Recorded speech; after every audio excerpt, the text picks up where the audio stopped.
সকল বিশ্বাসঘাতকের ডেরায় একযোগে আঘাত এনেছে মধ্যপ্রাচ্যের সিংহ ইরান।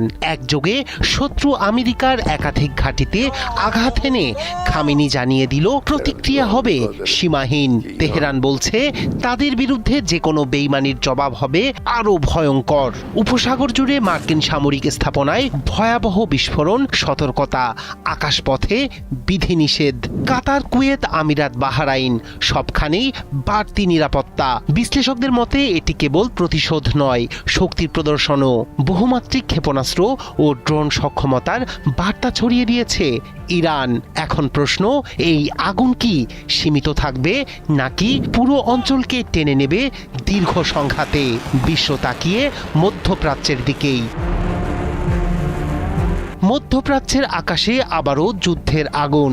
অঞ্চলটির মানচিত্র বদলে দেওয়ার মতো এক সমন্বিত সামরিক বার্তা দিয়েছে তেহরান। মধ্যপ্রাচ্যে মার্কিন সামরিক উপস্থিতির অন্যতম বড় কেন্দ্র কাতারের আল উদেইদ বিমান ঘাঁটি। সেখানে ভয়াবহ হামলা চালায় ইরান।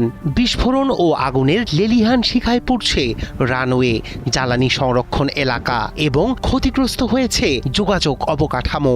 ইরানের তাণ্ডব থেকে রক্ষা পায়নি কুয়েতের আল সালিম বিমান ঘাঁটি। এই ঘাঁটিতেই মোতায়েন থাকে আমেরিকান বিমান বাহিনীর অসংখ্য বিমান।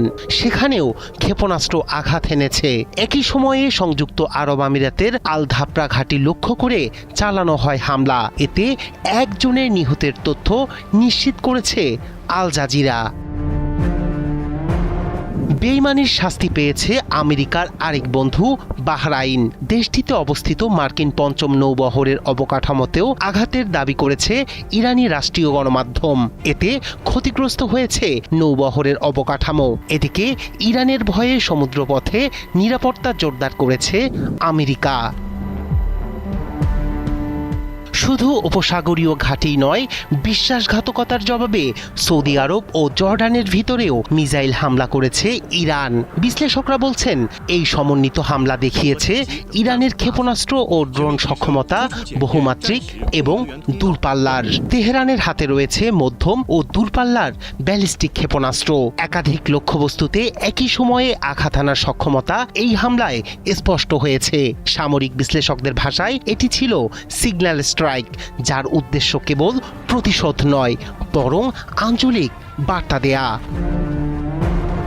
কেন এই দেশগুলো লক্ষ্যবস্তু? তেহরানের দাবি তাদের বিরুদ্ধে সামরিক সমন্বয়, নজরদারি বা লজিস্টিক সহায়তা দিয়েছে এসব ঘাঁটি। তাই ইরান বার্তা দিয়েছে সংঘাতে জড়িত যে কোনো অবকাঠামোকে বৈধ লক্ষ্য হিসেবে বিবেচনা করবে তারা। এক রাতের সমন্বিত আঘাতে ইরান প্রমাণ করেছে তাদের প্রতিক্রিয়া দ্রুত, বিস্তৃত এবং কৌশলগত। শক্তির ভারসাম্যে এখন নতুন পরীক্ষার মুখে মধ্যপ্রাচ্য।